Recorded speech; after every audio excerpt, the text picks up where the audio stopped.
ተዋህዶ እምነተይ በስመ አብ ወወልድ ወመንፈስ ቅዱስ አሐዱ አምላክ አሜን። ዝተፈተኹም ክቡራት ህዝበ ክርስቲያን ምእመናንን ምእመናትን ብሎም መዓንቲ ትምህርትና እምበኣር ከምቲ ኣብ መጽሓፍ ቅዱስ ዝብሎ ወንጌል ማቴዎስ ምዕራፍ 26 ፍቕዲ 41 እምበኣር ናብ ፈተና ከይተኣትዉስ ንቑሑን ጸልዩን ከም ዝብለና ንሕና እውን ከምቲ ጐይታናን ኣምላኽናን መድኃኒናን ኢየሱስ ክርስቶስ ዝኣዘዘና ናይ ወትሩ ጸሎት ዝዘወትር ከምዚ ኢልና ክንጽውዖ ብቕዓትን ድልዋትን ይግበረና ኣሜን። ጸሎት ዘዘወትር ገጸይን መላ ሰብነተይን ብትምህርተ መስቀል እማዕትብ ብስም አብን ወልድን መንፈስ ቅዱስን ሓደ አምላክ ብቅድስቲ ሥላሴ እናአመንኩን እናተማሕፀንኩን ኣብ ቅድሚ ዝኣደይ ዝኾነት ቅድስ ቤተ ክርስቲያን ሰይጣን እኽሕደካ ኣለኹ። ንሳው ናይ ዘላለም ጸግዐይን ምስክረይን ዝኾነት ድንግል ማርያም እያ። አሜን።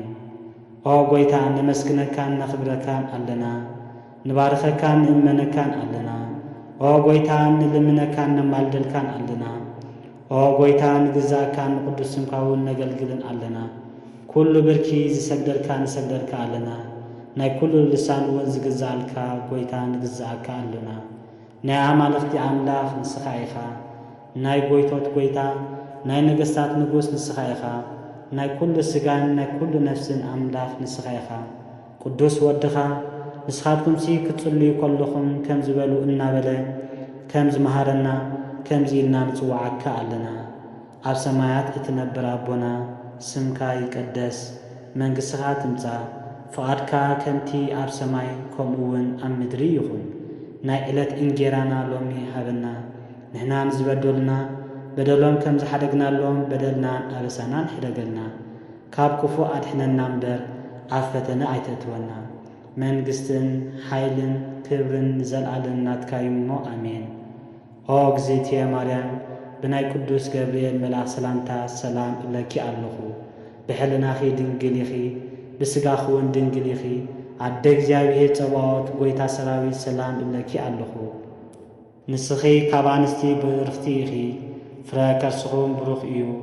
ኦ ምልዕተ ጸጋ እግዚኣብሔር ምሳኺ እሞ፣ ኦ ፍሰይቲ ደስ ይበልኪ። ሓጢኣትና ክሰረየልና ናብ ፍቑር ወድኺ ኢየሱስ ክርስቶስ ጸሊኺ ምእንታና ምሕረት ለምንናን ኣማልድናን ኣሜን። ናይ ሃይማኖት ጸሎት ኩሉ ብዝሓዘ ሰማይን ምድርን ዝርአን ዘይርአን ብዝፈጠረ ብሓደ ኣምላኽ ብእግዚኣብሔር ኣብ ንኣምን፣ ብሓደ ጐይታ ብኢየሱስ ክርስቶስ ዓለም ከይተፈጥረ ምስኡ ህሉ ብዝኾነ ወልዳ ዋህድ እውን ንኣምን።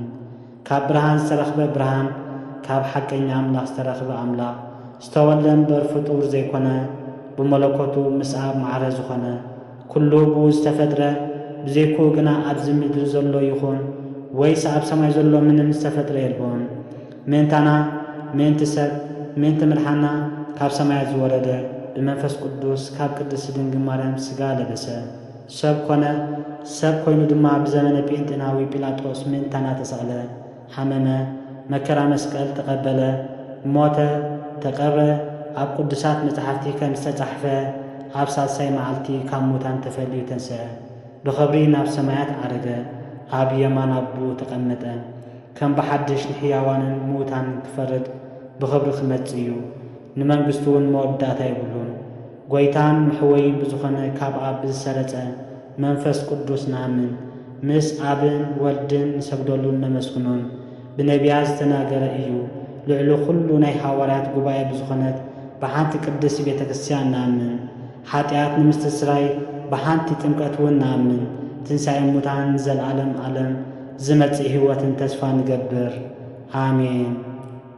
ቅዱስ ቅዱስ ቅዱስ እግዚኣብሔር ጸባዖት ጐይታ ሰራዊት፣ ናይ ጐይትነትካ ምስጋና ፈጺሙ ሰማይን ምድርን ዝመልአ እዩ።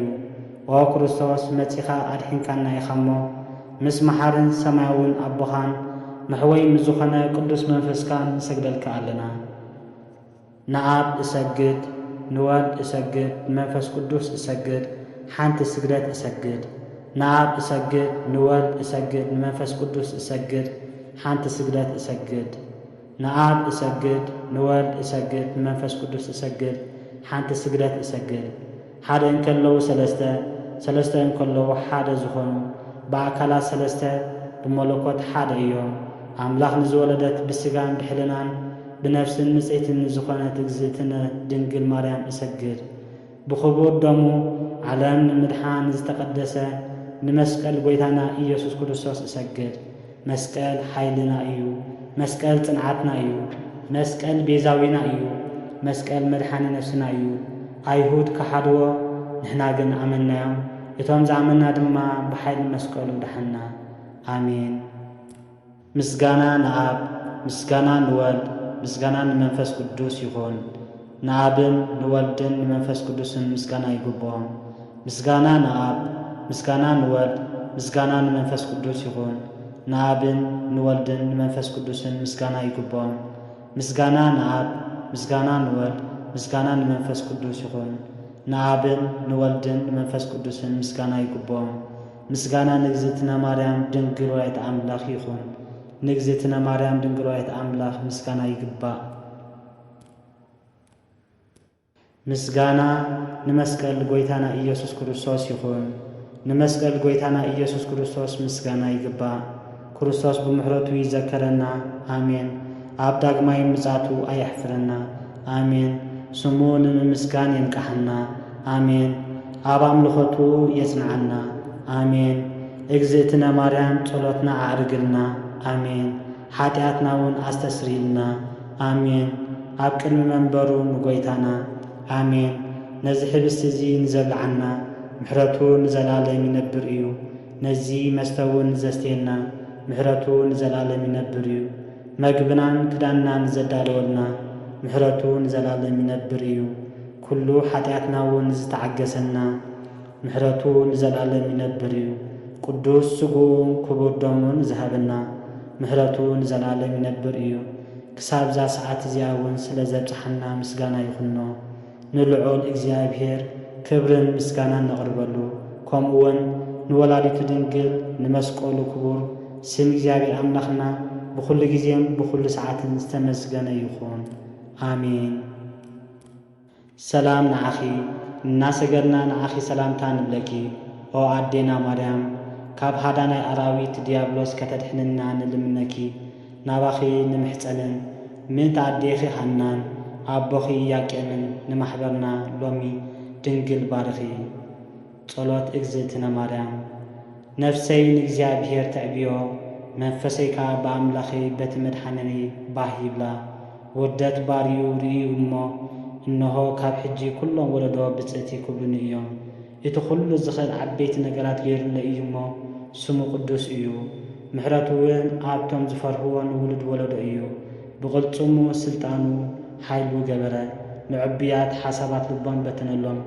ንሓያላት ካብ ዙፋኖም ኣውረዶም ንዝተዋረዱ ኸዓ ልዕል ኣበሎም ንጡምያት ካብ በረኸቱ ኣጽገቦም ንሃብታማት ከዓ ዕራቆቶም ሰደዶም ከምቲ ንኣቦታትናን ንኣብርሃምን ንዘርኡን ዝነገሮም ንዘለዓለም ምሕረቱ እናዘከርና ንእስራኤል ባሪኡ ተቐበሎ ንኣብ ንወልድ ንመንፈስ ቅዱስ ንዘለዓለም ዓለም ምስጋና ይኹኖ ኣሜን ዝጸለናዮ ጸሎት ኣብ ዝፋን መንግሥቱ በጺሑ ንኃጢአትና መደምሰሲ ንመንግሥተ ሰማያት መውረሲ ይበለና ኣላዒሉ ዘጀመረና ኣጀሚሩ ዘፈጽመና ልዑል እግዚኣብሔር ክብርን ምስጋናን ኣምልኾን ውዳሴን ንዑ ይኹኖ ስብሃት ለእግዚኣብሔር ወለወላዲቱ ድንግል ወለመስቀሉ ክቡር ሃያል አሜን።